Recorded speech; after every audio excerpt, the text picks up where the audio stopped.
Joining me now is Vermont Senator Bernie Sanders. His state is one of the ones who has raised the minimum wage every year since 2007. Thank you for being here tonight, Senator. My pleasure. What does this report mean for your state and for Americans who deserve to earn a fair wage? Well, Al, let me just tell you one thing. My state of Vermont raised the minimum wage to $8.73 an hour.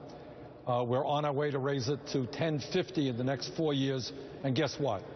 We have the second lowest unemployment rate in the United States of America. So I think this Republican line is mythology. So wait a minute, because I think this is important what you just said. Your state has an escalating minimum wage that's going up, and you have the second least amount of unemployment, second state in the country.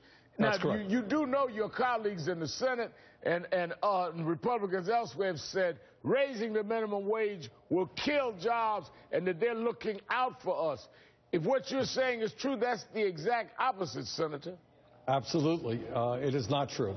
It's certainly not true in Vermont and not true in other states. And here's the reason why, Al. As your charts indicated, in recent years, 95% of all new income went to the top 1%, the very wealthiest people in this country. 70% of the economy is based on consumer spending. What happens when you have tens of millions of people who are working at low-wage jobs who don't have any disposable income to spend? How do we create decent-paying jobs? And the answer is we don't. So when you raise the minimum wage, rather than just seeing all new income go to the top 1%, you're seeing some 28 million Americans get a pay raise. They have a few extra bucks to spend on goods and services, and that helps create jobs. Now, and that's exactly what we have to do. Now, the report I mentioned also shows that states which raised the minimum wage fared better than those that didn't. In states where the minimum wage remained the same, employment increased by 0.68%. Those that did raise the wage saw employment increase by 0.99%. So not only has raising the minimum wage not hurt states' job growth, it helped them in a comparative way to the states that didn't, Senator.